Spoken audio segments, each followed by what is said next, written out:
Kaum muslimin dan muslimah rahimani wa rahimakumullah.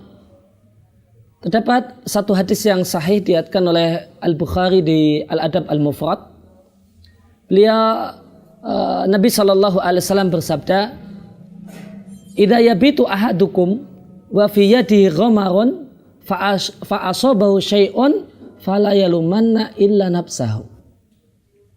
Jika salah satu kalian tidur di malam hari, dalam keadaan di tangannya itu terdapat ghamarun, bau makanan, karena dia baru saja makan, boleh jadi makan gulai atau yang lainnya, dan itu kuahnya ada di tangannya, maka ada bau makanan di tangannya.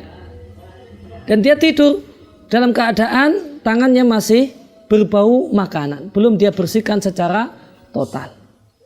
Fa asabahu syai'un, maka ketika dia tidur terjadi sesuatu, terjadi sebuah musibah. Terjadi sebuah musibah, ternyata ada tikus yang tertarik dengan bau makanan tersebut. Maka tikus tadi kemudian mencium tangannya atau bahkan menggigit jarinya.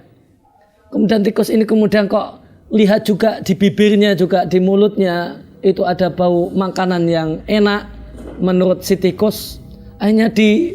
Maka tikus ini pun mencium bibir orang tadi, atau bahkan menggigitnya. Maka terjadilah musibah dalam tidurnya. Dia boleh jadi bangun dengan kaget karena ternyata ada tikus yang menciumnya. Maka Nabi katakan, fala yalumanna illa nafsahu. Maka jangan salahkan siapa-siapa, salahkanlah dirimu sendiri. Bapak dan Ibu kaum muslimin dan muslimah rahimani wa rahimakumullah. Maka dalam hadis ini terdapat pelajaran penting. Nabi SAW memerintahkan kepada kita ketika kita mau tidur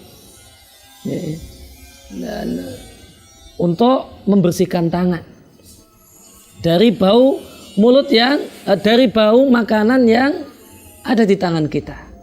Maka terutama jika kita tadi habis makan kemudian mau tidur, maka bersihkanlah tangan ini secara maksimal. Kalau perlu dengan sabun, tidak cukup dengan air, sehingga betul-betul hilang. Dan semisal bau makanan di tangan, demikian juga bau makanan yang ada di mulut. Maka Nabi perintahkan, Nabi ajarkan kepada kita untuk dibersihkan sebelum tidur. Dan membersihkan bau makanan tentu tidak cukup dengan semata-mata tisu atau sapu tangan. Perlu air. Maka di sini terdapat syariat cuci tangan sebelum makan. Cuci tangan, di sini terdapat syariat cuci tangan setelah makan. Setelah makan, terutama lagi ketika kita hendak tidur. Maka di sini terdapat pelajaran penting bahasanya Islam adalah agama yang sangat perhatian dengan kebersihan. Maka Nabi pun mewanti-wanti, mengingatkan sungguh-sungguh akan adanya musibah yang akan menimpa kita manakala kita tidak membersihkan tangan dengan sebersih-bersihnya setelah kita makan dan kita mau tidur.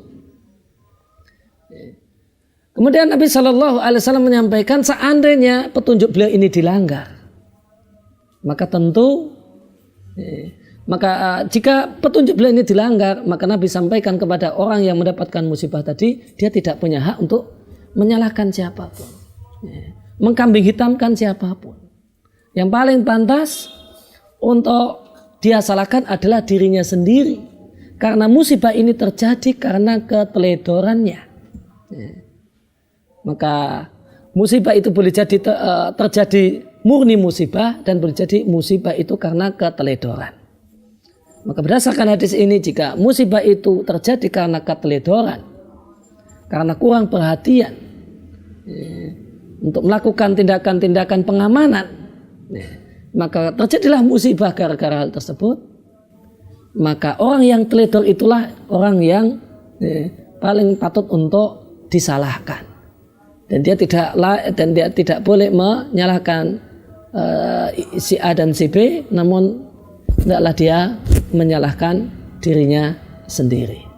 Demikian di antara satu adab tidur dan adab makan dalam Islam yang patut untuk kita perhatikan dan kita amalkan.